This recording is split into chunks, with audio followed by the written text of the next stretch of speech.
legalized. It's a degradation of family values. It increases dependency on the government, and in the end, it doesn't hurt or it doesn't help anybody. We have a hard enough time as it is trying to regulate alcohol in this country, drinking and driving, for example. There's no way to tell how high someone is. You can't say, blow into this thing, oh, you're, at this rate, so you're under the legal limit of how much pot you smoked tonight, or how much heroin you had. You can't do that. And, I'm reading this little handout that you guys gave us that talks about the war on drugs. And you say, if you live in a free country, you have the right to put anything you want into your body. I won't disagree with the fact that you have the right to do anything you want to yourself.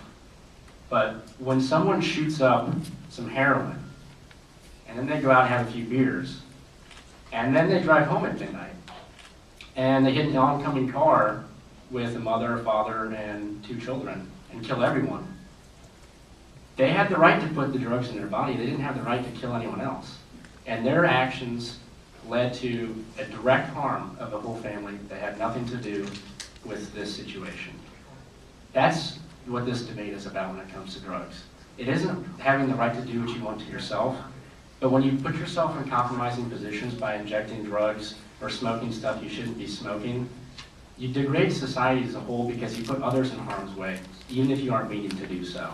So that's why at GWF, Chris and I, we are against the legalization of any drugs. Thank you. First, I want to thank you for coming here and being in this debate. So I would like to say, give an opening statement. During a discussion addressing drug policy, Ben Gillette, a man I deeply admire, once said, the issue here is moral and ethical. The issue is freedom. If you live in a free country, you have the right to put anything in your own body. I absolutely agree with his personal perspective. I agree acknowledging how deeply destructive drugs are, not only to the user, but the community at large, the collective. In fact, I agree with his wise words, especially and specifically, since I saw the sad and sinister effects drugs have in my home city of Monterrey, Mexico. Look, let's make no mistake here, my friends. There's no distinction that definitely differentiates alcohol prohibition in the 20s and this draconian drug war. More lives have capitulated as a cause of confiscating cannabis than saved. Marijuana murders nearly no one. Contemplate the body count and correct me if I'm confused. It's incredibly inexpensive and extraordinarily expensive. I find it really ridiculous that in this terrible, terrorist-threatening times, it's fast and easy to forge a fake ID to buy beer.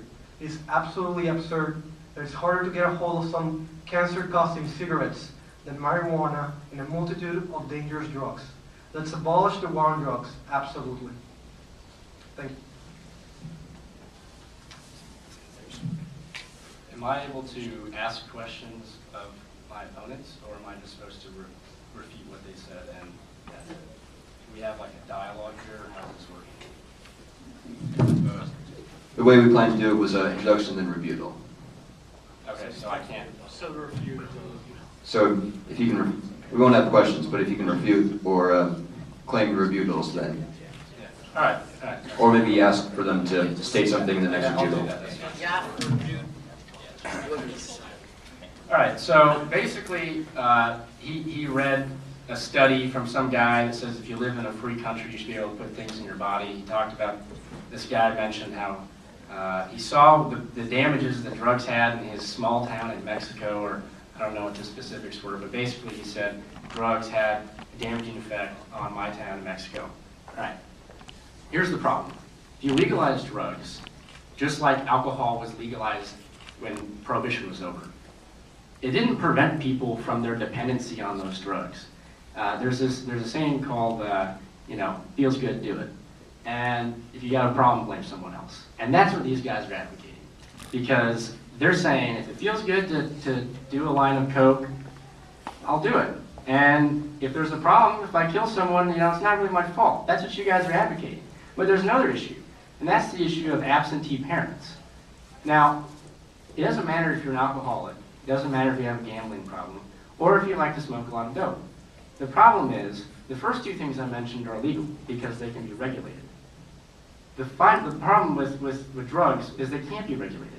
Like I mentioned, you can't measure how much someone's done.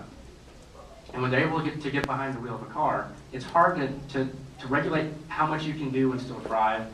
And when that happens, there's no firm line in the sand.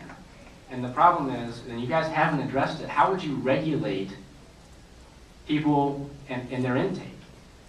There's no way you can't regulate that. And that's the problem. If you could regulate how much cocaine someone can snort and still legally be able to drive without threatening to kill someone, I'd be all for it. If you couldn't regulate alcohol and drinking and driving, I would be against it. That's the problem. Now, here's the final problem. You mentioned this, how it damages this Mexican town. Well, it damages a lot of towns. And somehow thinking that legalizing these drugs will help the community or help bring these towns out of their struggles is not true. Simply because if this ginger ale was illegal and I spent $5... Oh, sorry, we'll have to cut it off. It's been 5 minutes. Okay, can I get like better hand signals or something next time? So I can wrap things up sooner? Right. Okay. All right, it's fine. So, have a minute. Next. I was just told that we can do cross-examination. Yeah, do what you want. So. Whatever. So, Let's say since it didn't start on the roll rounds, we'll do it for next round. okay. So, it's interesting that his main argument against drug legalization is how much, quote, coke can you snort before you drive a car. I think it's acceptable to say no coke whatsoever. Same thing with alcohol. How much alcohol can you have before you can get inside a car? I'd say none. What we are advocating is legalizing drugs, not legalizing driving under the influence, which is a completely separate crime. Now there could be a cause and effect. And we acknowledge that there is a cause and effect, because what happened during the 1920s is when you made alcohol illegal, people had to do it in shady areas. They had to hide from it, go to speakeasies, probably far from their home. They have to get back home. They have to do it in a way that ensures they don't get caught. This in turn promotes shady behavior. It promotes all of the effects that we associate with narcotics use, with drug use, with alcohol use, which is driving under the influence, which is possibly associating yourself with harder drugs, because right now marijuana is a Schedule 1.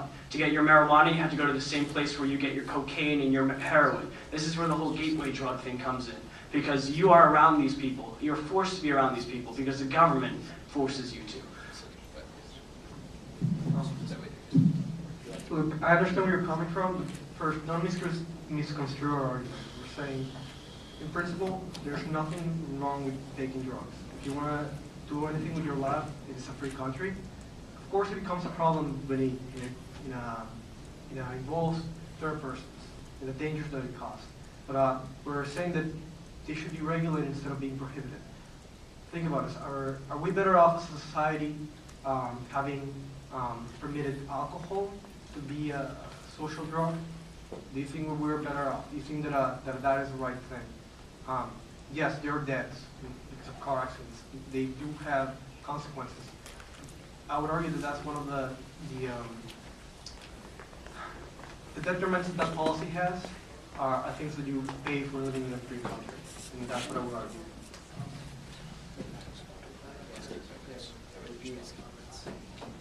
Yeah. After reveals from inside. All right, so first of all, alcohol is not heroin or cocaine. There's a big difference. And you said that you think if you have any amount of alcohol, you shouldn't be able to get behind a car. That's not true, because science proves that the human body technically is able to function at a proper level when operating motor vehicles if you're below certain legal limits, depending on your body weight. So when you can regulate how much someone does of something and prevent a majority of the harm to other people, then I said it's okay. If you could regulate heroin, it'd be okay, but you can't. Here's the problem though, and it harkens back to the feels good do it thing.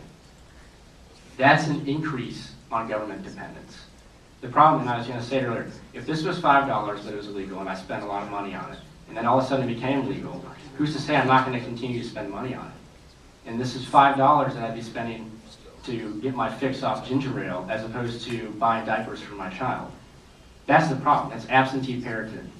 It does not promote the proper family values that we have in this country. And legalizing marijuana and legalizing other hard drugs is probably the fastest way to degrading this society. It's a slippery slope that cannot be undone once you guys legalize it. Well, the thing is, absentee parenting happens regardless of whether you legalize or keep drugs illegal. The difference here is, say, a parent who has a dependency can actually go out and seek help or do so in a safer environment and can get help for their children without all of a sudden having basically a collapsing set of laws, mandatory minimum sentences. And as a parent, all of a sudden you're doing drugs with a kid and you're doing drugs in near a school zone or residential zone. There are all these laws that start compounding. You can't go out and get help. You go out and you get help, you're going to be sent to jail for 20 years. With legalization, as witnessed in the nation of Portugal, which has recently legalized all drugs, and the Netherlands, which has decriminalized marijuana, and the same with Canada, they find that there's actually less dependency on the government. More people can go to private rehabilitation centers, seek help, become productive members of society rather than hiding from society, because they know that if they go out, they're going to get caught, they're going to get sent to jail, from which we will have government dependency because we got to pay for their 3 meals a day, we got to pay for their housing, and we got to pay for the fact that they are no longer contributing to society. These are the government costs of the drug war. These are what they are referring to when we make drugs illegal. They want to stop that, make drugs legal. The final point I'll make, just to review what they just said, I think it's a fundamental flaw in their argument that if you legalize drugs, people will be more likely to go get help. My mother is a therapist, and she deals with a lot of drug addicts. They don't go to jail. It's called the confidentiality agreement that a patient signs with whoever their practitioner is. So that's ridiculous. But what's even more ridiculous is that you think that if we legalize something, that'll decrease government dependence. If it becomes more socially acceptable to go get high on the street and then pass out, then you're talking about, the government dependence of someone having to come pick you up, an ambulance. You're talking about if there are more people that are relying on these intervention or rehabilitation programs because drug use is more widespread. Who do you think is going to pay for it? I am. My tax dollars will. So will yours. So will yours. That's an increase in government dependence, and that's something that they aren't accounting for. But really what it harkens back to is when you have legalization of any drugs, the problem is you have family values go down the drain. And that's the fabric of America, the family values. So unfortunately, I don't think your argument holds any water. Well, what's interesting is right now, alcohol consumption under the age of 21 is illegal.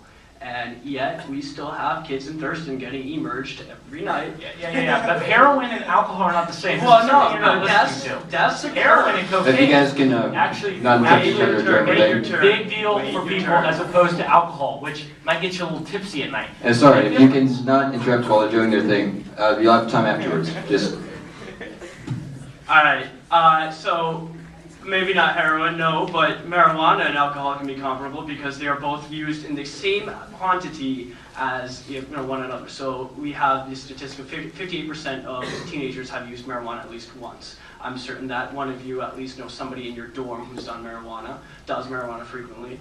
And same with alcohol. I bet all of us here have gone to a frat party at least once and drank, and maybe some of us drank in excess, which also goes back to the regulation point where one drink leads to another, which leads to another, which leads to another. You're not going to at some point all of a sudden realize, oh, I've drunk too much over the legal limit, I got to stop.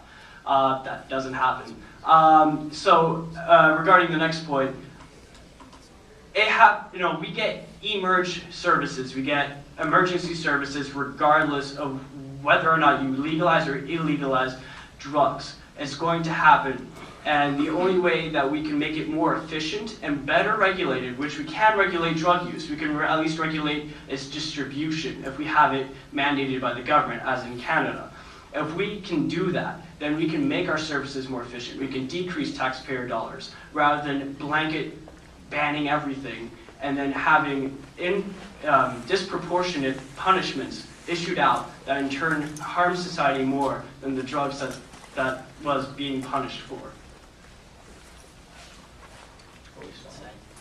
Well, I just think it's interesting, you know, if you look at the way alcohol is now, and it's pretty easy for underage people to get it. Why is that? Because it's pretty easy for 21 and over, because it's illegal, right?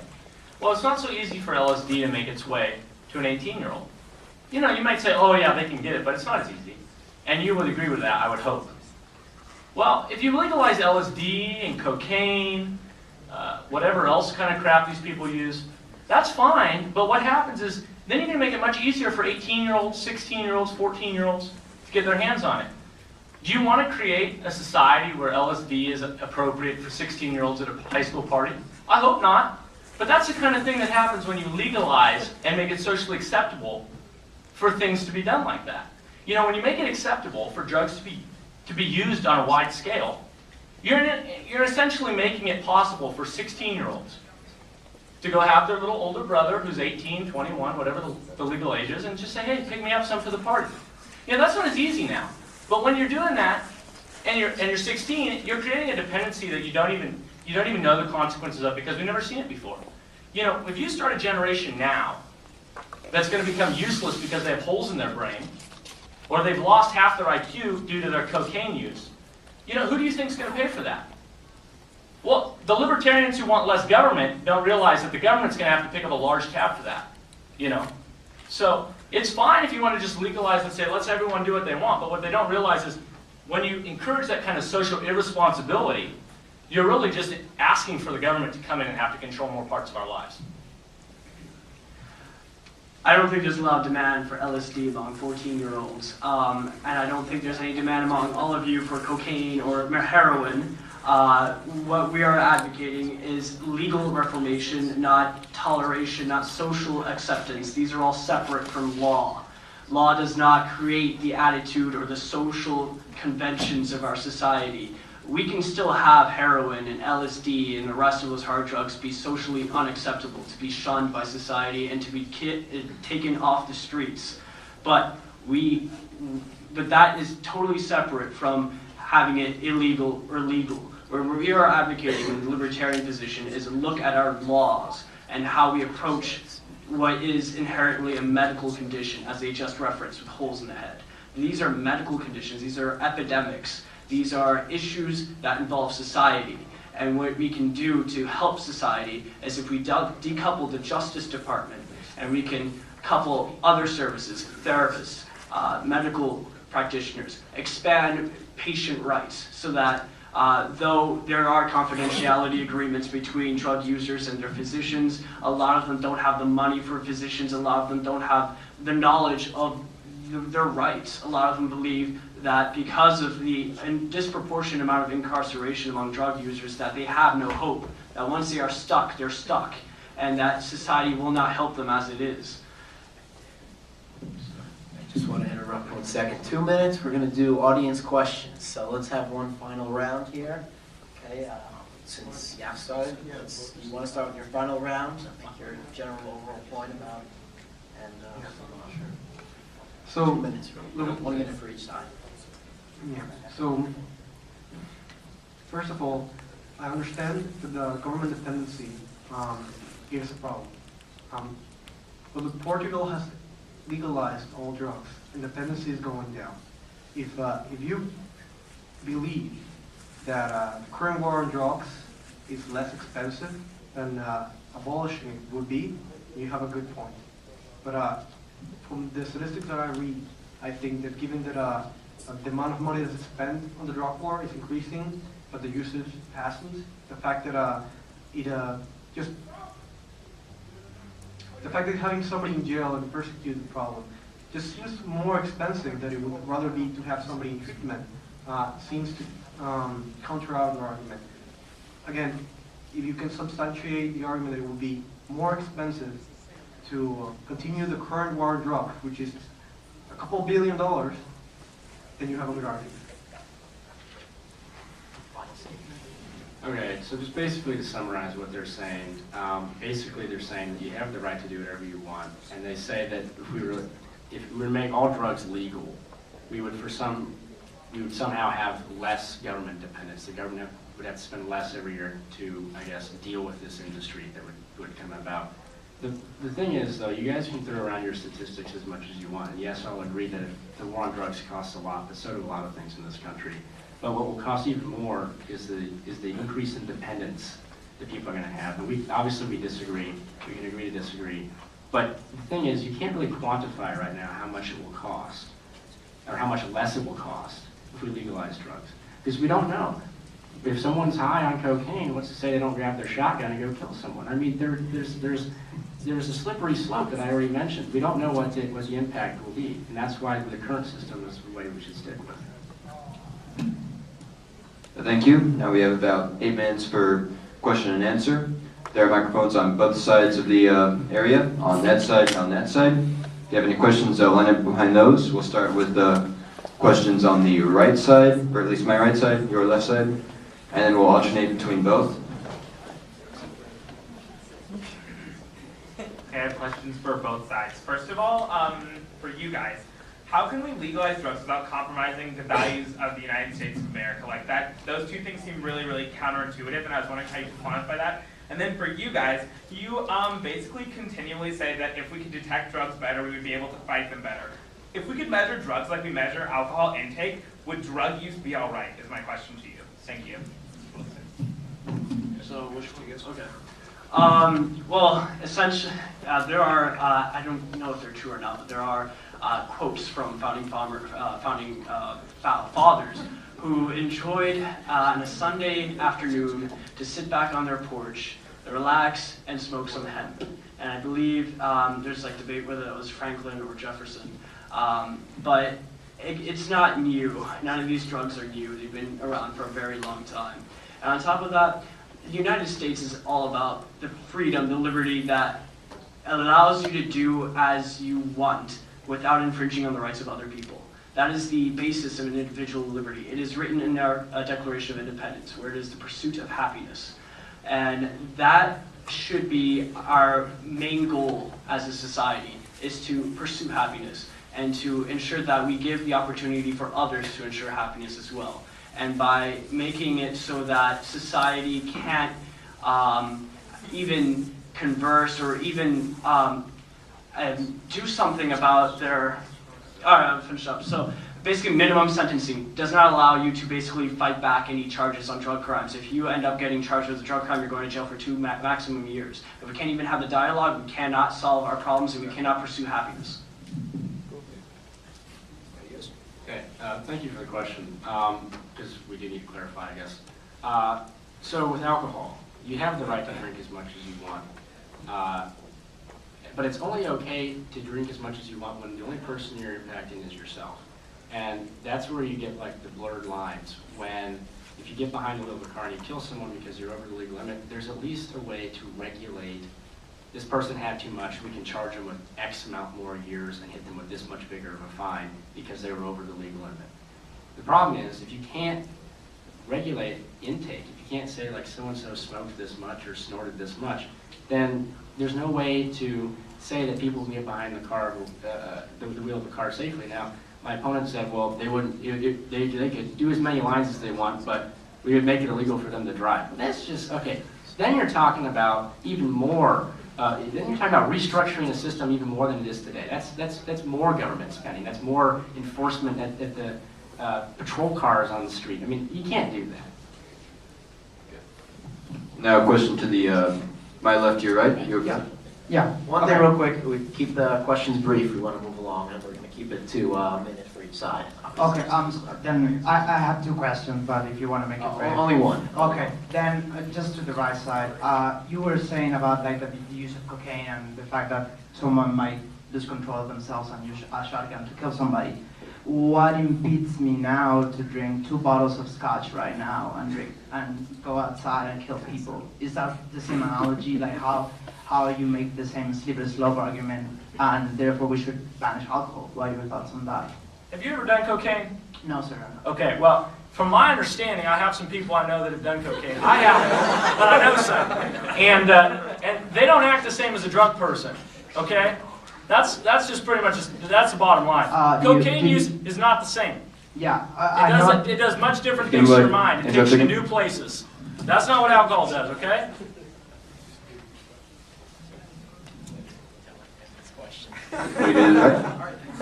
Okay, so I want to ask this one question to the young Americans. Basically, in the 20s, when alcohol was banned, usage went up and the black market grew, which took money that could have been used as revenue for the federal government and drove up money that could be used to kill innocent people by funding the mobs of Al Capone and others in New York and Chicago. So my basic question is this: how can you justify using the government to ban alcohol based on, not alcohol, but any kinds of drugs like heroin or cocaine or weed, when you're doing it based on your own subjective value system and not basically on the facts, when you could actually base your position on the facts but still hold your own value system? Yeah, because like we said, the value system that you're talking about, this variable value system, it does actually affect people. There's a societal cost when we allow drugs and when we allow drugs particularly, you know. And so our argument is that we're not going to just allow willy-nilly things because it feels good, when in fact it has huge societal costs. And that's our basic argument. You know, you don't want to just allow things willy-nilly because, well, why not? You know, or we can make some money off of them. It's the same reason we don't let child prostitution.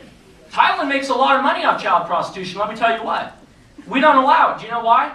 Because we believe in children, and we believe in making sure that children grow up safe. So you cannot just say because it feels good that we're going to let it happen. You know what I'm saying? All right, 2 more questions left over there. Thank you. My question is for the gentleman to my left. We've agreed that if a third party is affected, then that means that it's off the table. It shouldn't be permitted. If a third party is injured. You've also said that if a individual has consumed any amount of cocaine or any amount of marijuana, they should not be permitted behind the wheel of a car for that reason. However, at present, such technology does not exist to know that. We can only determine if a person has done marijuana in the past, I think it's 2 to 4 weeks. We can't know if a person's presently high. There's no breathalyzer for marijuana. So with that under consideration, is it proper to legalize marijuana without that technology or other drugs when so many people are going to be put at risk? Right. So this is a fair question. Look, there's way to figure ways around this, right? And we could say if the person is high, definitely he couldn't answer questions at a certain rate. Sobriety test. Sobriety test. And we can figure ways to go about this. The thing is, I completely agree with your position that there are societal costs. The thing is, we're already seeing the cost, right? We're seeing the cost of the war on drugs. People are dying because of the war on drugs. People are being killed. Innocent civilians are being killed. Especially, in my home city, and that is a problem. And in the United States, there's the economic cost, and there's the cost of people who die because of consumption and overdosage. So if we are going to take the cost in consideration, let's just be fair. So there are costs to both sides, right? Got time for 1 more question. Okay, hi. I have a question for Yap. So you guys talk a lot about the importance of family values, maintaining family values. But don't you think that if you get rid of the government and telling you what to do with drugs, that the children would look more towards the family and towards their parents for advice and what to do in these situations rather than putting all their trust in the government? No, because here's the thing. The government is not the one telling you don't do drugs right now. Society is upholding that. Society upholds that by and large, especially on cocaine, heroin, and all the other sorts of goodies that are out there. You know what I'm saying? So the idea is that you want to promote people to act responsibly. The government does. You know who the government is? The government is the people. That's the whole idea. Yeah. That's actually in the beginning of the Constitution. Declaration, those places we say, we the people, you know what I'm saying? So the government is the people, and so our idea is that us as a society promote through government things that we believe in. You understand? So my point here is that if you keep certain things illegal like drugs, which have a negative societal effect, it ends up helping everyone in the long run, yeah. You need to be less sassy with the audience. Just ask a question. Wait, she not interrupt? Yeah, they interrupted me once. I have one interruption. Yes, right. It's not a war. Hey, I have individual liberty. Okay, let's move on to the next topic. So, we basically got that. So the second topic will be the issue of the legalization of gay marriage. Since Yap went first last time, Liberty will go first this time. You have 5 minutes. Go. So currently there is a popular video making its rounds across the internet, and it's where in a town in Missouri where they're discussing gay marriage. This man utilizes an argument in support of gay marriage, and it begins off with biblical allusions and calls towards the stabilization of American values and patriotism and community. And he spins that at the end by acknowledging that all of these were arguments used verbatim against getting rid of segregation, against making blacks and whites equal. So what we have here is the views of the tyranny of the majority imposing its views on a minority and basically robbing them of fundamental rights. And it goes more than just the right to marry. There's all sorts of different laws, insurance policies, a right to visitation in hospitals, serving in the military, so many different discriminatory practices against homosexuals that go beyond just allowing, two lovers to marry. So I would say gay marriage is a non-issue. It's a shame that we were even arguing about this. Gay couples and heterosexual couples should be allowed to have the same rights. There's nothing principally wrong with being homosexual or acting upon sexual impulses of being a homosexual. They have been historically treated as second-class citizens. That is a fact. It is time for that to change. We now know better. Having said that, my take on the matter is the following: is obviously with the state should be recognized marriage role. I think that that would be something that society we're all doing. Like I agree a lot with the religious people who say that marriage should be left to the church. If we recognize people as being married, it's fine. I recognize homosexual couples have a relationship as being married, in my eyes. Having said that, if the government is gonna make the construction of a marriage something meaningful, it should apply to everybody equally, and it should apply to homosexual couples, because there's nothing inherent on the concept of marriage that the difference in gender would misconstrue. Look, people argue usually homosexual couples cannot reproduce, but so do heterosexual couples. Some cannot reproduce. That's not something that's meaningful in the concept. Thank you. Yeah, I'd like to start out by just saying our approach to this is not religious. We're not coming at this as a representative of any Christian church or anything like that. And another thing is we're also not bigoted. We also don't hate gays. I have a lot of friends that are gays. I had dinner with someone who has some tendencies towards that tonight. So yeah, the first thing I would like to say is this is not the same as segregation. This is not the same idea because the traditional role of marriage has been this way. Minus the last 30 years in America, every culture and every society, since our conception, whether that be with Adam and Eve or since we came from a little pile of nothing, has upheld and perpetuated itself through heterosexual reproduction and heterosexual marriage. So I would say that comparing us to hating blacks and hating gays as being the same, I think that's mildly offensive. So please don't do that again in this debate.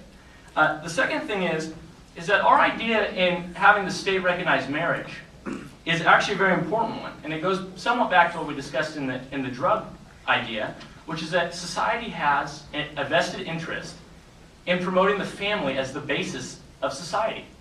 So what happens is if you don't want the government to be the one that teaches children, if you don't want the government to be the one that is the lender of last resort when people fall on hard times. You need to have a family unit to have people be part of.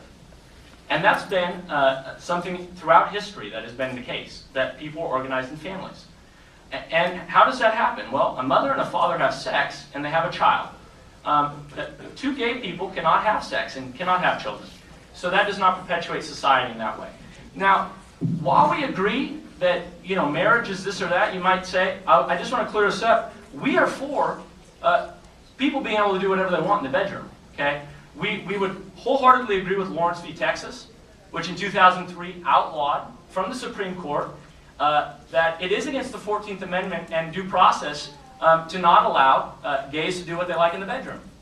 In the same way that it would be unlawful for a lot against heterosexuals' actions in the bedroom. So we are not against gays being able to love who they want. Not at all. What we're against is redefining marriage, which has had a historical definition since the beginning of time, pretty much, to all of a sudden be changed in the last 20 years because some people didn't like it.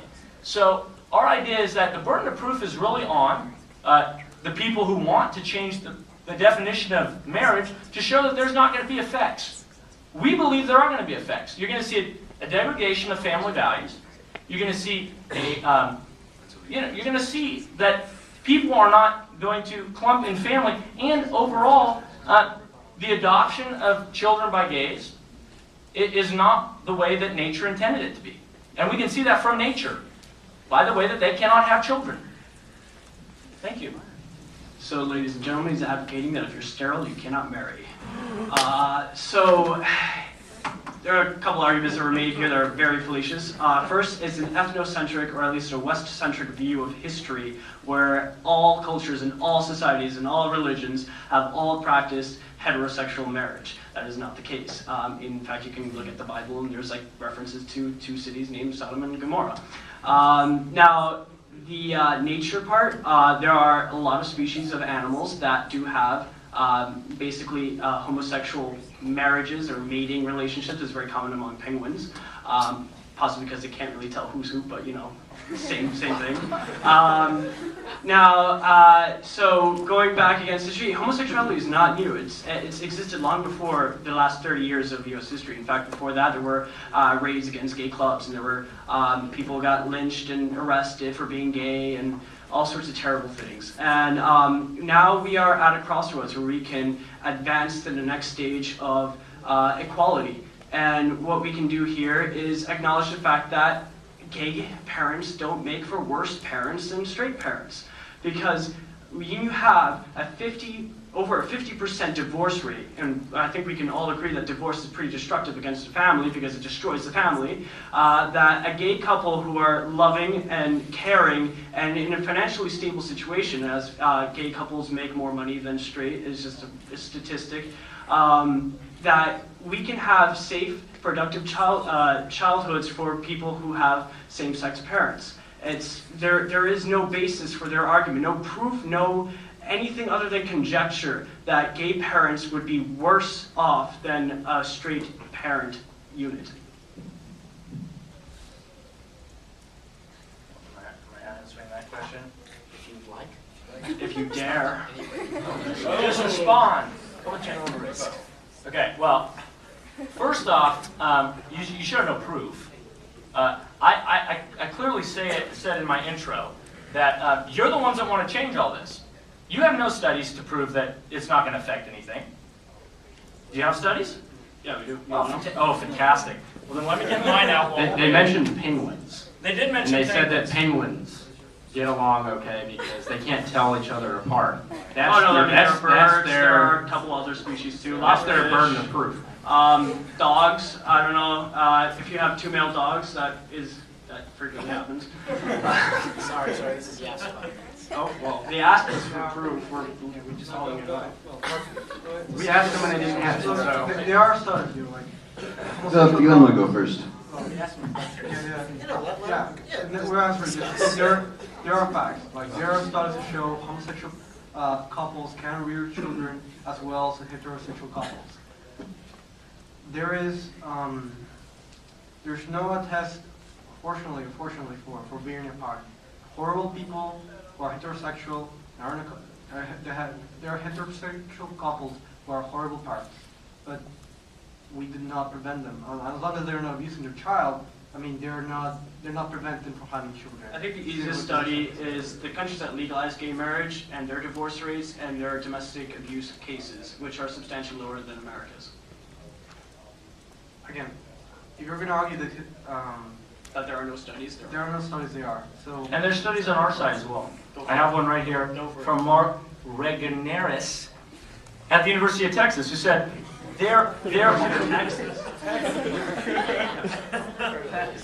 Oh, are they not? We can't. Oh, I won't cite studies. I'm sorry. Okay, we'll discriminate against Texas here. Oh, we can go now. Okay. The point is, children appear most apt to succeed well as adults when they spend their entire childhood with their married mother and father.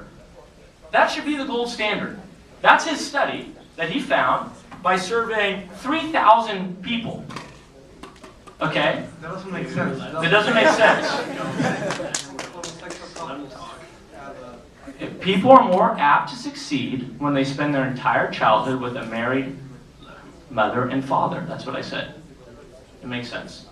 So you want us to make divorce illegal? No, I'm not saying that, but the same reason I don't want to let heroin be okay is because just because Heroin equals gays. So let me say, okay, that's... Let him finish. You had something to say, right? Okay, he was saying- Did you? No, Okay, now you guys can go. The study doesn't make sense. Like, if you think about it, in order for them to prove their thesis, they need to show that homosexual couples cannot rear children as good as heterosexual couples. I understand like children which would be with their parents their entire life. It makes sense that they would be like better academically. But for the for the research to be valid in this argument, it needs to be shown that groups like that homosexual couples do not rival the heterosexual couples. Okay, but see, what you're doing is you're arguing against thousands of years of nature. You can, like Wassman said, you can argue all day over how we got here. That's not what we're discussing, but the fact is that society, this world, we've come about because, like Chris said, a female and a male mate, and they raise their children, and they have families, and they teach their sons and daughters these values. Now you're coming over again. He cited a study from the University of Texas. Right. And your debate partner's snarky comment about Texas aside, your response was that that study doesn't prove anything. There's no way to, prove that this study is somehow correct. Well, we asked you in our opening remarks, the burden of proof is on you guys, because you're wanting to redefine thousands of years of the definition of marriage. We don't have to prove anything because our definition has worked. But you cite your own studies, which we don't know where they're from. Okay, Probably not Texas, but no, I mean, I don't know how these studies, how are these studies conducted? What was the sample size? Right. I mean, your only statistic is that gay people get divorced less often. That's your only statistic. But bear in mind that gay marriage isn't legal across this country, so the population of gay couples is not the same as what heterosexual couples is. So that statistically is flawed in its own right. Well, I mean, the basis of statistics is per capita. Now, this isn't the first time that marriage has been redefined. Marriage has been redefined throughout history, beginning as sort of an instinctual level, of course, but there was also political marriages throughout European medieval history where people married because it was convenient for their nation states, or because it was convenient for the power, the richness of their families. Throughout the East and to this day in parts of Southeast Asia, it's very common for people to marry based on their dowry that their families can provide. There are arranged marriages. There are marriages from different religions with different practices and different meanings to those practices. And then gay marriage has also existed. There are many historical cases of very prominent people who have been gay or have had to masquerade their homosexuality because of social prejudices. It is not the first time that gay marriage in general has been redefined. Throughout the 20th century, you had the allowance, or the legalization of interracial marriage. It used to be illegal for a black woman or a black man to marry a white woman or a white man. People got lynched and sent to jail for it. And that was defined successfully. Also, equality between both genders. I mean, for a long time, males always had supremacy over the female in the unit. Now we have reached equality, or we're hoping to reach equality, and those are all examples of times when marriage has been redefined. So we get here, groundbreaking study by researchers at University of Virginia and George Washington University finds that children adopted by lesbian and gay male couples develop just as well as those adopted by heterosexual couples, and it shows the study. Now, again, would you change your views if you see this study and it's relevant? And I do think it's wrong that people portray you as bigoted. Like, I think that's wrong. But if you're going to base your argument based on evidence, would a finding that would show that homosexual couples rear children statistically meaningfully as well as heterosexual couples, would you change your views? Let me just flip that right back on you real quick. Quick question. Do you think a mother has different parenting qualities than a father? Or do they 100% of the time rear their children in the same way? Whether the mother, it's a single mother or a single father, or the family's together, is the child going to get the same, regardless if it's a mother or No. There's no okay, 100% of the time. Okay, well, you just proved our entire point then. If you want, because your whole argument, your whole argument is that you think that gay people rear children better. No, we're saying that your argument is that they don't 100% of the time. We're saying, they do anywhere from 30 He just to read a 70. study saying that children in a lesbian couple are reared better than in a heterosexual couple. So your argument, what you just said, is that you think that they rear children better. And then when I asked you if a mother and a father have different qualities of parenting, and you agreed with me, They do. then you just negated your own argument by saying that they're both necessary to rear a child. Am I right? No, you're not. Did you not agree with what I asked you, though? No, because you are So saying you're that changing your opinion. homosexual parents 100% of the time rear their children worse than heterosexual. We're refuting that by saying, no, there are differences. There are more divorces and more cases of domestic abuse with straight couples than there are homosexual couples. Yes, there are differences in levels of statistics. However, that fact exists, and that we can vary it according to how we approach the subject. By making it illegal because 100% of the time gay couples raise their children worse, that is why they're refuting their very own argument. That's fair. I don't think we're going to convince you in this argument, but in order for your argument to make sense, you have to do this. You have to tell me, what is your criteria? What is your criteria for a fully well-developed children, and let's say it's grades in school? Sorry, Of course, there's more to it. we want to do question and answer. So after you finish, if you guys can each do a 1 minute end, and then we'll do question and answer, that would be good. You have to tell me which is your benchmark to say why does a fully functionally developed children looks like, and then show that the homosexual couples cannot do that, because studies are showing that they can. They have to adapt to your criteria, of course, for that to be meaningful. But even if you disagree with me, there's of course in the continuum of how good of a parent you are, you would admit that there are heterosexual parents that would be having a lower grade than homosexual parents. So basically what you have to meet logically is that at least some homosexual parents should be allowed to have children, because they do rear their children better than some heterosexual couples. And that's what I would argue.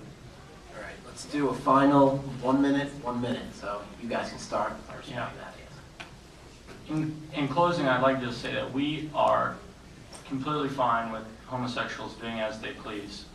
And that is something I think we both can agree on. The difference is that we think the government has a interest in preserving marriage and the family the way it is, particularly because we want to protect children. And regardless of how we're going to agree on how studies are done, whatever, I think the basis is that nature would dictate that if a kid comes to a father and a mother through having sex. So if homosexuals find a way to do that, I'm perfectly happy with them having children. But until then, I think we should leave it to nature and allow nature to dictate who has children, which would mean that homosexuals should stay out of the parenting business. 1 minute for you. 1 minute. We can get audience questions. Line up with 2 microphones. What you decided, you can find it. Yeah, okay. So the criteria of having sex and being able to reproduce in order to be eligible for marriage, again, I don't know why that is brought up, because there are sterile people in this world. There are people who just don't want kids or want to adopt or want to do a myriad of other reasons that go beyond merely reproducing. Marriage is more than just making babies. You are in love. You are sharing a bond of trust and an eternal being. As cliched and sappy as it is, this exists for men and men, women and women, or a myriad of other configurations. This exists beyond merely the straight couple relationship. I don't even know where they're studied that children will be endangered because of homosexual parents. It makes no sense. I mean, you have men who act like women who can fulfill the motherly role if that is an issue, and then you have men who are men. There is no reason for its illegalization. So we have time for 6 questions. The first 3 people on both lines will go. We'll start with the right side again and limit the responses to question and answer to about 1 minute. How about people who haven't spoken yet? No, let him go. Oh, I can go with that. It's okay. That makes sense. Thank you. So yeah, you take it over here. My question is for the young Americans. If a certain Christian or any religious denomination decided to recognize same-sex marriage, would you support the government in recognizing that marriage as legitimate given religious freedom? Well, I think some religions and denominations do. The Episcopals allow priests to be homosexual. That doesn't change our view on how society and how nature views parenting and how we view the family unit. So no, just because some people in the church, as I said at the beginning of our argument is not based on church. Our argument is not based on the Bible, and our argument is not based on what some guy is telling us. Our argument is based on nature, and our argument is based on what we believe is best for society. To the left over there. The subject of divorce was raised, and it was bemoaned on both sides as a very negative consequence. Recently, the state of New York became the last state in the union to permit divorce without cause, without a just reason that you can file for divorce. Previously, many states required things like adultery or abuse or some specific cause for it. Is there a question? Yes. In response to this general trend, a number of states have created covenant marriages of a much more strict situation that creates greater bonds and requires counseling, very few to keep the groups together. Does the argument for gay marriage require that as this sort of other structures get developed, mean that they have to also be accessible as well? And what does that mean in terms of the governance of these structures if it has to include multiple categories? Is that to both of us? Okay. You take it since they just Okay. Yeah, I mean, if we want equal marriage laws, that comes with equal divorce laws, according to your state. Divorce isn't bad. I was using it as a foil for their argument. Divorce is a necessary fact of life, and it's been on and on forever. One of the main reasons for the split between England and the Roman Catholic Church was over divorce. So it's not bad. Divorce is quite reasonable, it's expected, and it's something that should be made accessible. I mean, there are times when, unfortunately, the relationship just doesn't work, and it's best not to be continued, and best probably for all parties involved to split. over here. All right, so this is for YAF. You guys seem to talk a lot of tradition. Assuming that what you say is true, that marriage hasn't been defined, or that marriage hasn't been defined the same way since the beginning of time, if we're to base other things on tradition, why can't I stone my wife if she displeases me? Or why can't I sell my daughter for a couple of goats if I should choose? Or, so I choose, why can't I have a gay partner on the side in a straight marriage if it was, up to me, which is population roams? And Okay, yeah, that's the end of the question. One last thing. You guys also made a big deal about population and reproduction. I didn't realize that underpopulation was such a big issue in 21st century America, at least. So Try to have your own question next time instead of like Okay, reading off the here's website. the first thing to your argument. The first thing is you can have a gay partner on the side of your straight marriage. That's perfectly fine. We don't, nothing against that. That's your business. And I already told that you're allowed to do whatever you want in the bedroom that you want. Now, as far as tradition goes, would you advocate any of those things that you're saying? No, you wouldn't. And here's the idea from our part. We're looking at what we still believe is best for society. And all we're saying is there are things that have happened in history that we don't agree with. We definitely would not agree with African Americans being treated as slaves or be treated any different than anyone else. So we're not saying that's okay. We're not saying everything that's happened in history is okay, but we're saying that our belief is that the family unit is best provided for with a mother and a father in marriage. Now, our whole basis, or one of our bases for that, is that history backs us up on that. That is traditionally how it's been done, and it's worked pretty well because we're all still here. That's our point. So yes, we're not saying that everything in history is correct. We don't want to stone anybody, and as to your point, you're allowed to do in the bedroom what you like. 3 more questions. First to the If left. I could, just gonna say something that matter. It's like on traditions. No, hang on. Yeah, next question. Yeah, let's do that. So next question. 2 more questions. So, Okay, 2 more questions. First you. As a proud gay man, I would like to say, how can you say that I can do whatever in the bedroom, but I can't go to the altar? How can you say that the destruction of marriage is due to 2 men? Or like, how can you say that the man that I love, if we got married, how would that destroy society? And what would your argument be? Because the last 3,000 years say so. How can you say just because the last 3,000 years say men and women married, that hasn't destroyed society? How would me marrying the man that I love destroy society? Yeah, well, our point is not that you cannot love whoever you want. Our point is that government has an interest. Our friend from the Liberty Society said it best. The government has no interest in marriage, aside from one thing, and that is to promote family values. He himself said, if it was up to him, he would leave marriage up to the state, up to the church, or up to whoever you want to have marriage through. And that's fantastic. I would agree with him, minus one point, which is I believe government has the role of facilitating a society where family values are upheld. And so our point would be is that the government does not actually have a stake in 2 men wanting to get married because they do not perpetuate society. And that is the whole purpose of government being in the business of marriage. That would be our argument. I'm not making. Sorry, why didn't you say with the last question? No, he said that I. he has to respond to that. Right. No, my statement was, I don't think the state should be involved in marriage at all. But I'm saying that if it's gonna be, it has to be equal, right? So homosexual couples should have absolutely the same right as heterosexual couples. And that would be my position. All right. Yeah, sorry. We're gonna move on to the next topic of abortion now. So we're gonna start. Well, it's 9 o'clock already, so let's move on to the next topic. So 5 minutes. 5 minutes. We did promise you 1 question, so if you can do it once, we'll do it once. So, when I hear the arguments of YAF, I just keep hearing tradition, and as an Orthodox Jew, I completely respect that. I think tradition is a great thing.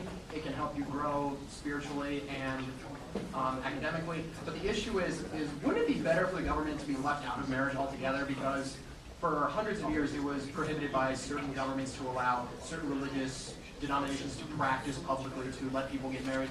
Wouldn't it be better for the government to just let people make civil unions on their own, recognized by various private courts or religious organizations, and just regulate against aggression against them and their property?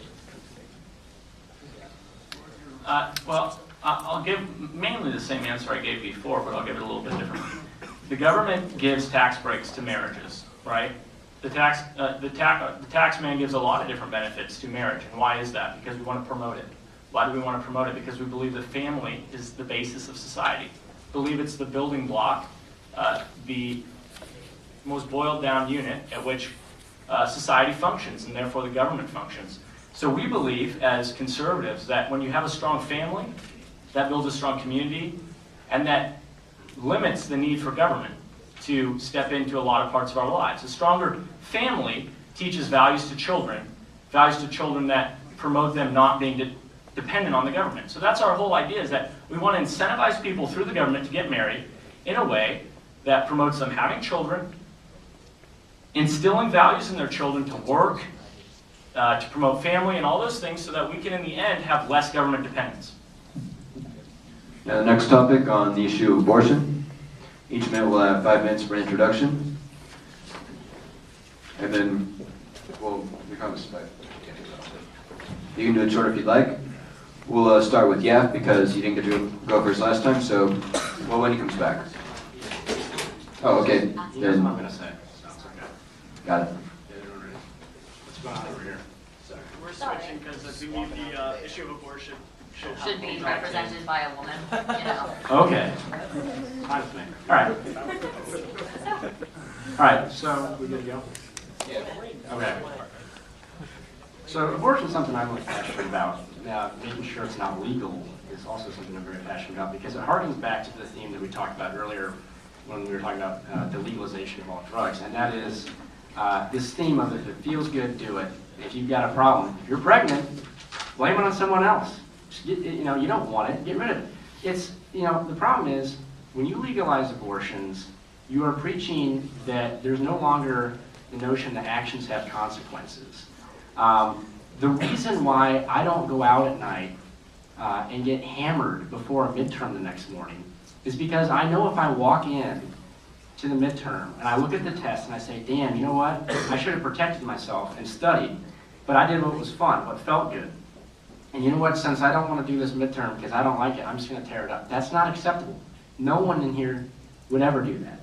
But when it comes to abortion, when it comes to an unborn child's life, you guys would like to say it's okay. That's a little ridiculous.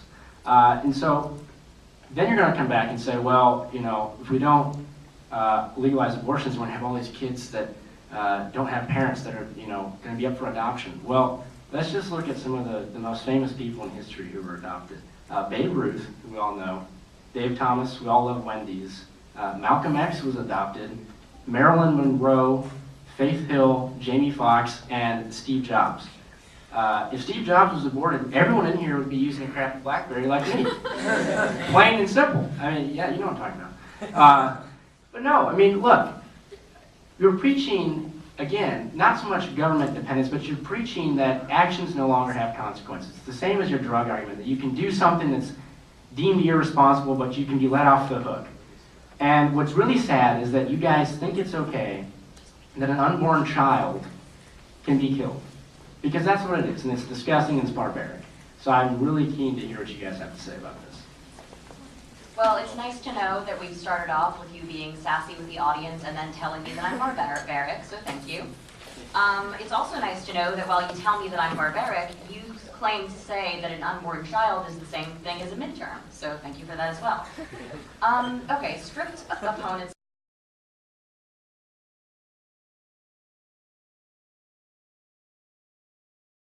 Let me clarify 2 things and then we'll get into the argument. First of all, my name is not Todd Aiken, so please do not tell me that I am somehow a proponent of females shutting the whole thing down. I'm not arguing that at all, okay? So let's just clear that up. Second of all, which is, it's pretty standard of the Republican Party, conservative ideals, and Governor Romney, the next president, that abortion we'll talk next week.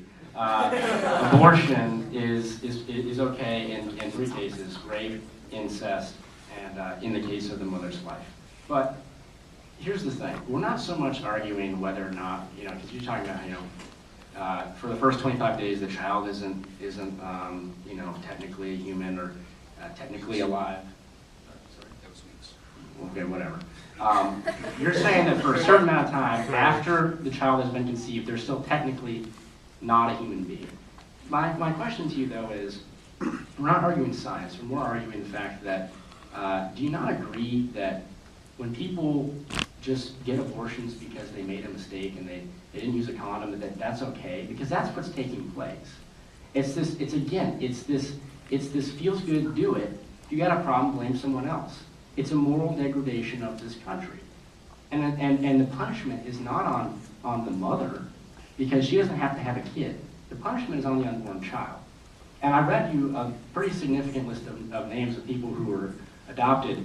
And, you know, I'm not kidding when I said, you know, imagine had Steve Jobs never been born, because, say, his mother wanted to abort him. I mean, we have no idea how many people whose lives are flushed out because they never even got a chance to live. If you don't want to have a child, but you're already pregnant because you made a mistake, you should have to give your child up for adoption.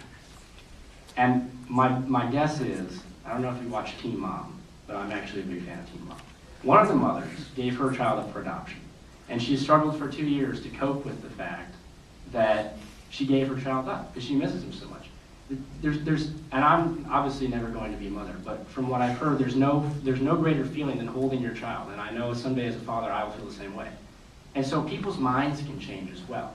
And there are thousands of women out there who used to be pro-choice that had their son or daughter and are now so adamantly pro-life that it's unbelievable. But if you guys think it's okay to snuff out a life of an unborn child, whether you think they're technically alive or not alive, if you think that's okay, then you're just preaching the same dependence. You're preaching that if it feels good, you do it. You're preaching that actions don't have consequences. And yeah, I compare an abortion to a midterm. But what's funny is you would never rip up a midterm, but you're telling me that you would kill a baby. So who's got the problem there? That's my question. I mean, my primary purpose right now is to make a statement that I think it's offensive for them to have insulted us for not being represented, not having the female perspective represented, because first of all, I think that completely disqualifies the numerous female perspectives on the right side of the spectrum that believe, that are very strongly pro-life. And secondly, I want to say that as a woman, I completely agree with what Chris said, that this is not a punishment on the woman, it's a punishment on the unborn child. And my question to you would be, you like to use the example of rape, which I also think is irresponsible because that's a very, very small number of cases, and I think that I believe that it mischaracterizes the principle behind our argument, and I think that it's irresponsible. Secondly, what I was going to say was that my question to you is, you said that it's a punishment on the mother if she has to go through the birth of this child. But what if a mother who was raped is in the 3rd trimester and she wants to abort the child? Are we still punishing her by making her give birth to a 3rd trimester baby? That's my question. And I also would like to point out that Dr. Ron Paul, someone who I'm a very big fan of, and I'm sure you are as well, I mean, I believe his perspective on this should be up to the states. But he does talk about, as a doctor, that if he kills a child, an unborn child, that's a homicide. That's a homicide. And so I think that that's the nation recognizing that as a life. I think that's a law recognizing that as a life, so it seems to me to be in contradiction to the ruling of Roe v. Wade. I would just like to point out that we never insulted you for not representing the female perspective. That all that never happened. I said that I was coming to represent the female perspective on this side and said absolutely nothing about you. Well, concerning Ron Paul, who is a physician, he gave, when he was asked a very specific and terrible question, but it was a very relevant question, is what would happen if your daughter was raped? And he said that there is a certain period of time in between the act of the rape and a period of 6 weeks where it doesn't even form into a zygote, it doesn't even form into a fetus or whatever that they want to use as their basis for life. So in that time, you can give his daughter a shot of estrogen and effectively prohibit any formation of life or end it once it has begun. There is no way to know for certain. But we have a lot of Republicans and conservatives on this side who are wanting to ban the morning after pill because somehow the second you have sex, all of a sudden a baby's formed. That doesn't happen, that's not medically possible, and that is an irresponsible use of politics trumping medical science. and that is something that we as libertarians really want to stamp out. But the libertarian perspective, as you mentioned, Ron Paul is against abortion. There are a couple other libertarians about 50-50 about for abortion and against abortion. It all depends on your definition of when human life begins. As for myself and Casey, we believe in the medical definition of when life begins. In reference to the question of whether or not a rape victim would want to abort her child at the 3rd trimester, no, because from the time of the act to then, she had all that time to have a choice on the matter, and the fact that she has not acted on it has to be the fact that she accepts it. At the 3rd trimester, it becomes very obvious that you are pregnant. The effects of pregnancy include heightened levels of hormones and attaching to the baby. These are instinctual levels.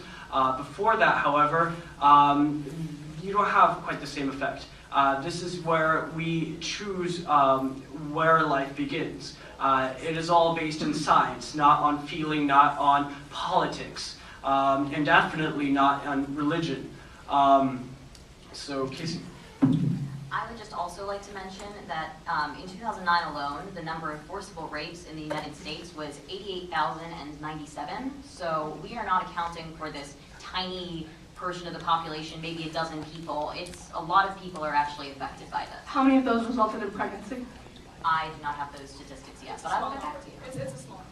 I'm not saying that that's not a valid, I'm not saying it's not a valid question, but I'm saying in this circumstance when we're debating abortion generally, it mischaracterizes our argument, which is that it's murder. Okay, so you guys are for abortion in the case of rape, incest, and the death of the mother? Yeah, the mother's life. But in any other case, you're against abortion. Correct, and you're mischaracterizing our argument because you're trying to get all scientific and get into the details. We're not about that. You just said, no, hold on. Let me talk. Okay? You said it's not about the feelings, it's about the science. You just said that, all right? But then her argument is, why would we, if a mother doesn't want to have a child because she's not ready to, why would we make her carry a child? Why would we subject her to 9 months of having to carry a child and then, give it up for adoption? We should just kill it. So you're saying that we have to account for the mother's feelings. You're saying that we shouldn't, and it's all about the science. What we're saying is you throw all that out, okay?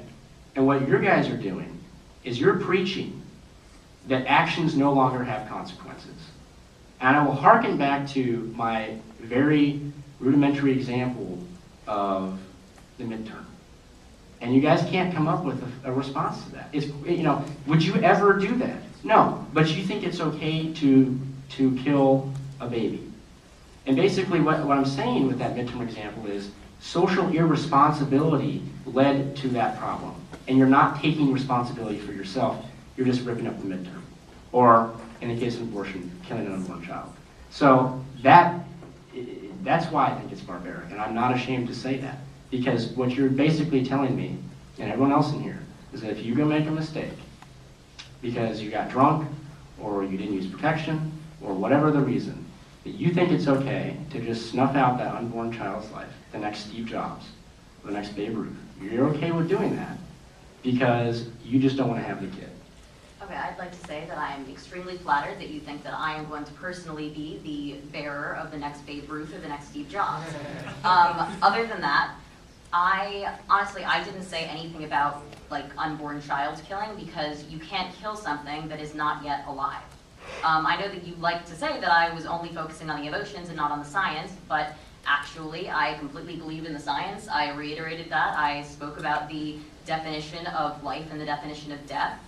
So that really isn't a problem. I have a problem with killing babies, obviously. I'm pretty sure everyone in this room has a problem with killing babies. But I don't have a problem with terminating a pregnancy at the point at which that pregnancy does not carry a life at the point. I also obviously have no problem with adoption. And as far as the issue of potentially burying the next Babe Ruth or the next Steve Jobs, the way that a baby is formed when a man releases millions of sperm and they all go in a mad rush to get to the egg, many of those sperm, in fact millions of those sperm, will never reach the egg and they will never become what they could potentially become. So whether or not we have abortion, we could actually accidentally not be having millions and millions of Steve Jobs and Babe Ruths without ever having no abortion. So out of curiosity, why aren't we protecting sperm? Why are we not making blowjobs illegal? Should blowjobs be illegal, people? No. Because we are endangering these sperm that could be Steve Jobs or Babe Ruth.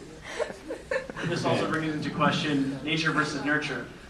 Did we just rob the baby that could have been adopted next to Steve Jobs from becoming Steve Jobs? Think about that.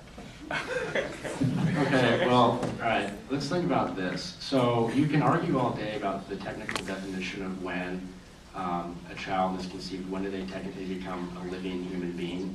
But what you guys aren't accounting for is the inevitable, which is that if you never were to abort that child, they would inevitably be a child, and they would inevitably be a living human being. So the fact that you're snuffing the life out of someone, even before maybe they're not technically alive, you're not accounting for the inevitable.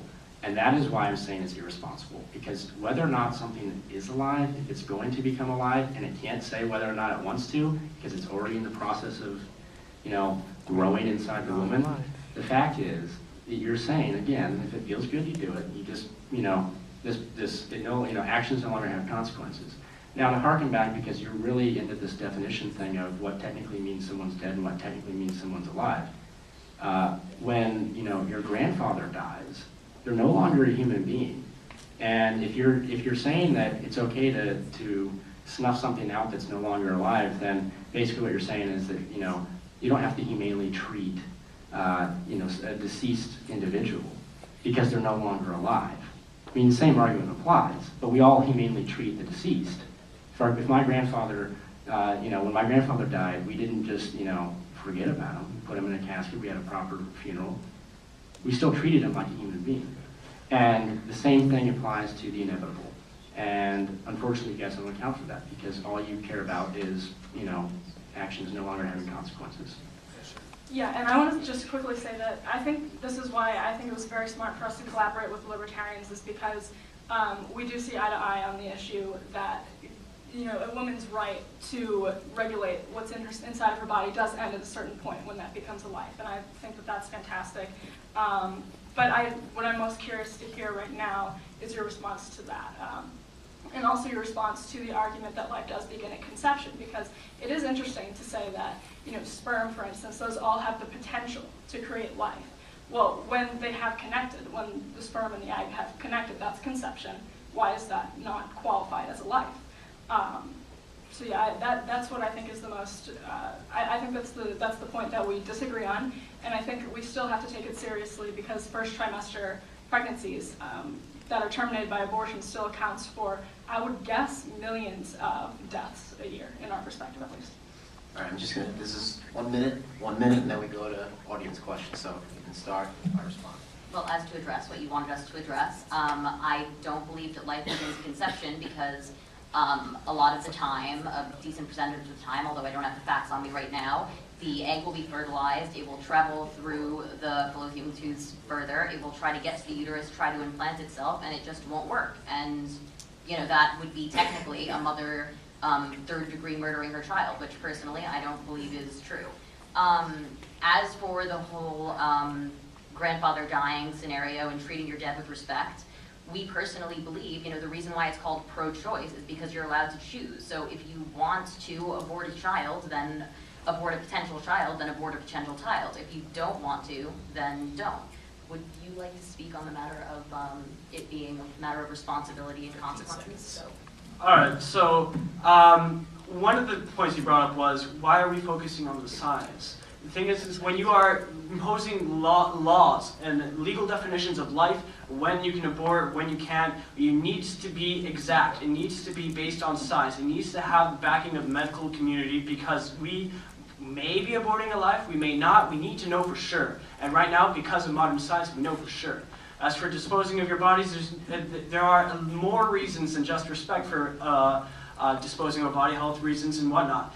Those apply the same for abortion. There are more than just convenience. There are a multitude of reasons why someone who may need to abort their child. And it's not because, oh, I want to get rid of it. No, it's not done that easily. There's a lot of reasons to account for, and none of these are being represented well. 1 minute.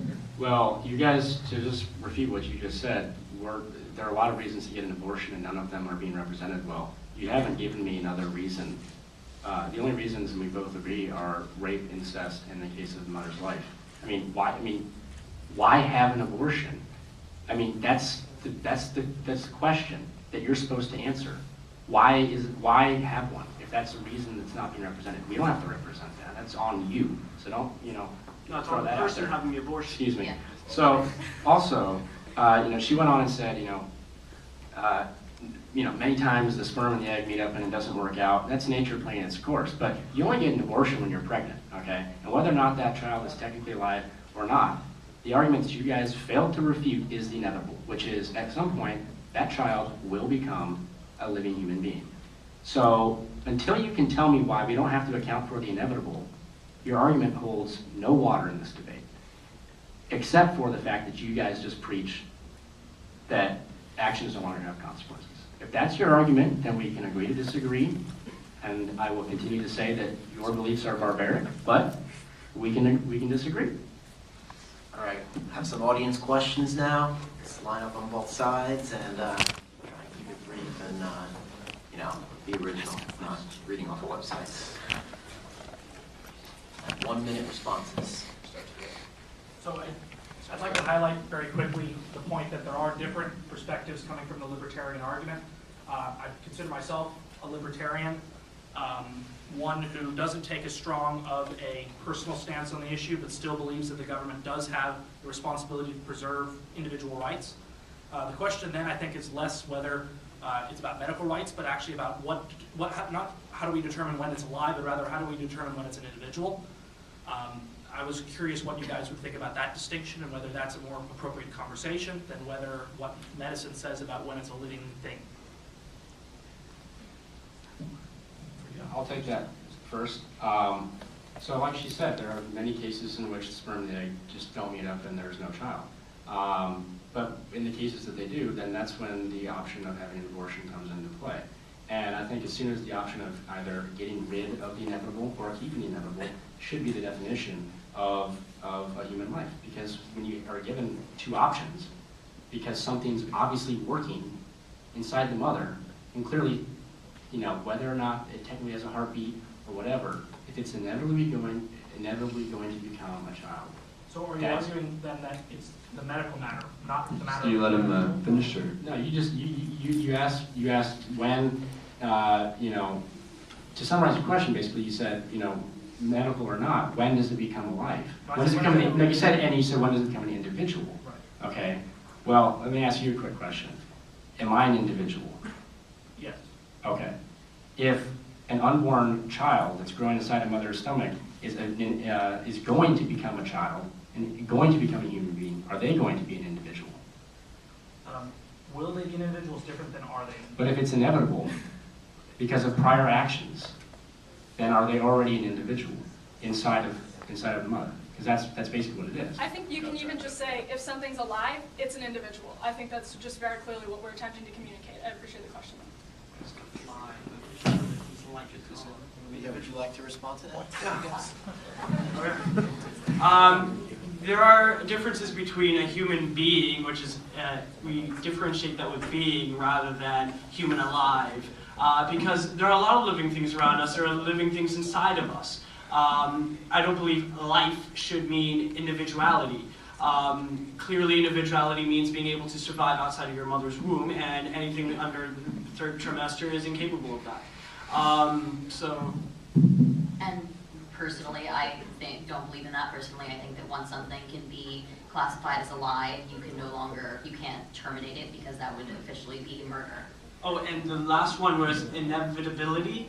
No, it is not inevitable that fetus is going to become a human being because, guess what? There are miscarriages. There are complications in pregnancy. There are times when the baby dies outside after birth. And that's nature playing its course. That's all I'm going to say about that. Sorry, repeat that. When there's a miscarriage, that is called nature playing its course. No, it's called medicine not working properly because the United States has one of the highest miscarriage rates in the world. It's called irrelevant. We're getting into a completely different healthcare debate here, so let's save that for another debate. Can we have another question over here?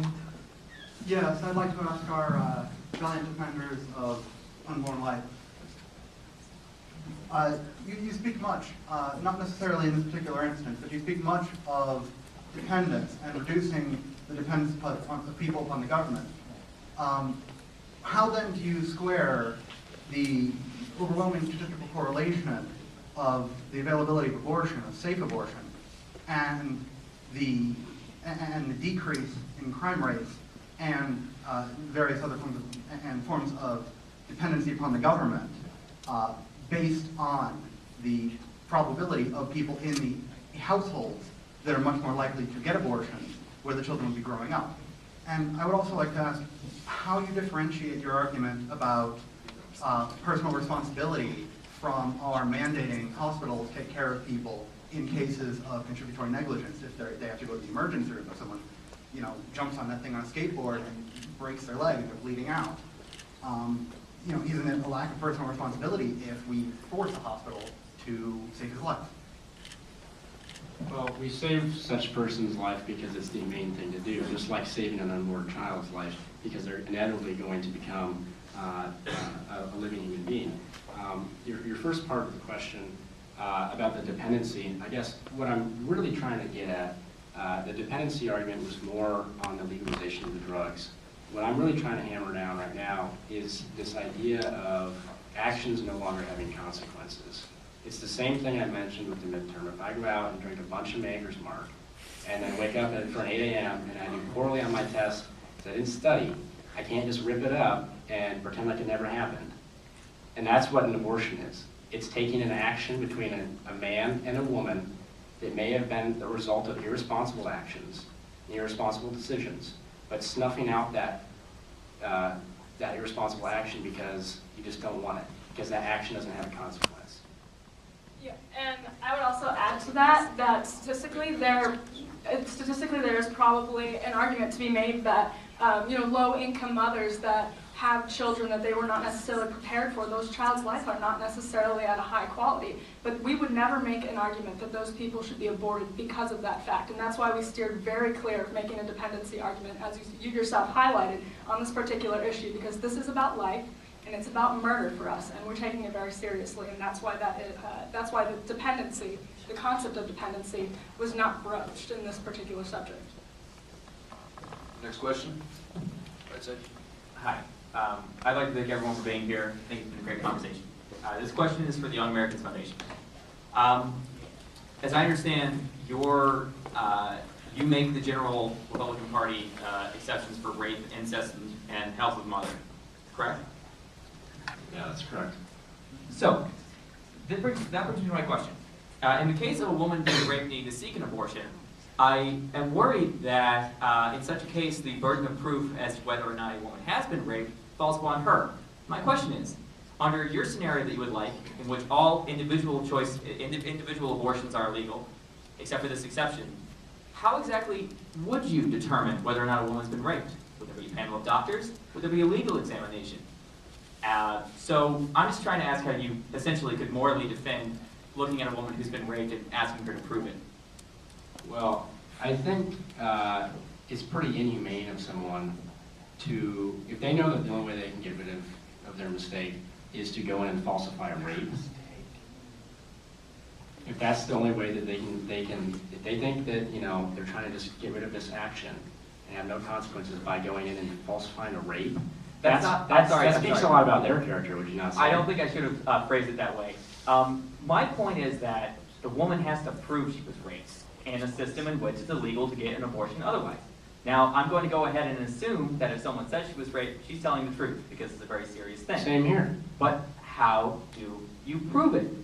How does your system in which abortion is illegal, except in those cases, actually function? Well, do you have medical exams, forced medical exams on women? Well, first of all, I'm sure there are legal ways that can happen. You could say, well, who raped you or what happened, and there could be an investigation into whether or not there was a legitimate case for a rape taking place. But I'm not going to get into that. What I'm going to get into is if someone comes up to me and they say, I'm pregnant and I was raped, I would take their word for it, because I would hope that society hasn't degraded so far as to people falsifying terrible actions like rape just so they can get rid of an action that they don't want to have consequence from.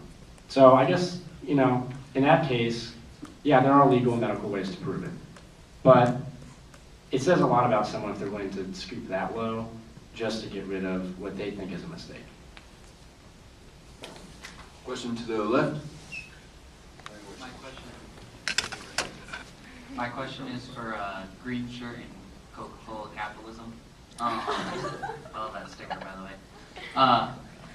So you guys basically, pretty much your entire time of this debate, you've been saying, look, science says that it's not technically human after the first trimester. But my question goes to kind of what they were bringing up was, if you kill the baby after the first trimester, it's technically you're stopping a process of nature. But if you kill it before the first trimester, you can stop that process of nature. How can you justify this distinguishability between these? They're both processes of nature, so how can you distinguish what's okay, when it's okay to stop a process of nature and when it's not okay? Well, actually, we stop processes of nature all the time, and we have things like air conditioning and heating systems in homes, which stop the natural seasons of nature, and we don't consider that terrible. And we're all wearing shoes here, I think, and that's not natural. And most of the women in the crowd, probably some of the men, used hair dryers this morning. I guess I should clarify that I meant when you're talking about human development, processes of nature. Well, I'm wondering why you think that there's a specific importance to. We don't really believe that just because something has to do with human development. Why is there a specific importance to a just because they're, Can you finish? I'm sorry, can you literally I finish? really appreciate that. It's very kind of you. No, really. Will, would you like to add? I mean. No, what we're saying is not a process of nature, not human development. We're talking about life here, which was their argument. They wanted to talk about life and its meanings. What we do is we define life according to the law and to science. And right now, science, which is proved in theory, hypothesis, the formation of valid sourcing and evidence, that we can tell when life begins and when it ends. And that is our basis for the entire argument on abortion and when is it acceptable and when it is not acceptable.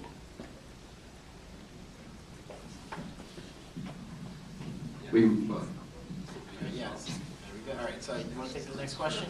Gentleman over here. It's probably the last question because we got to wrap up. Okay, sure. Really quickly before my question, I'd just like to clear something up. All sperm are genetically exactly the same, so even if they were all competing for the same spot, it'd still be the same person, just to clear that up for you guys. Next, my question is, do you think that the instances of sexual promiscuity here in the United States would be helped or would they be hurt by getting rid of abortion? And do you think that the rampant sexual promiscuity here in the United States is problematic? Can I actually answer that one? First, and then you guys after. I actually have experience with that, and I know.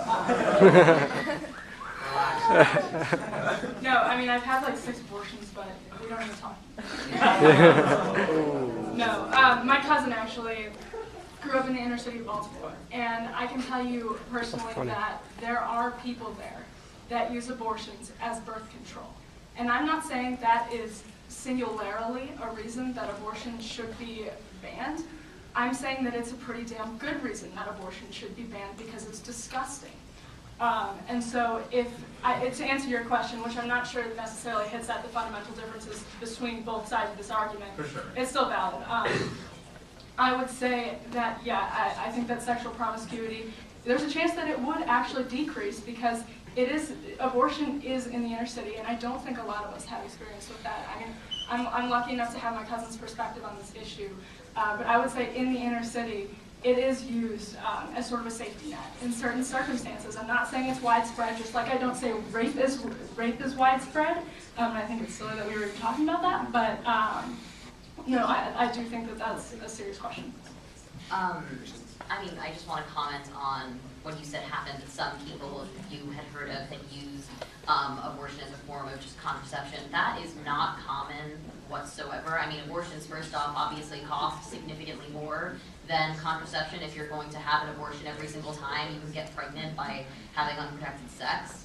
And other than that, as for promiscuity, sorry? Doesn't Planned Parenthood offer free abortions? Not everywhere. I mean, it's up to the states sometimes. You can drive across state lines and get it for free, though. Yeah, but that's a long drive to state lines. Gasoline Well, prices, people get guys. desperate. In any case. I mean, they're desperate for a reason. Now, as for there being a problem with promiscuity in this country or anything else, I mean, I think it's obvious by now that we on this side, we're not going to judge your lifestyle. If you want to be promiscuous, you be promiscuous. Like, we do not care. You do what you want. I mean, personally, I think it's more responsible to use a form of contraception. It's also much less of a hassle, and it's also just a better process for you and for your body. Yeah, and in addition to that, abortion isn't something that you can get very easily. I mean, what we want to do is make it safe for everybody, because if you make it illegal, it will have black market abortions. You'll have unlicensed doctors at coat hangers. It's always a terrible image, but yes, it is very common. You have impromptu abortions. If you look back at history before we had safe, legal abortions, there were so many crazy methods employed by older societies and a way to abort a baby, and those are barbaric. What we want to do is make it so that abortion is safe, so that we don't have barbaric practices of stoning a baby, the belly, or sticking a coat hanger up the uterus. I mean, that's terrible. Just to clarify, because this is ridiculous, What- regardless of how you abort the baby, it's still dead. So at the end of the day, this argument that legalizing abortion so we can do it in a responsible manner is ridiculous.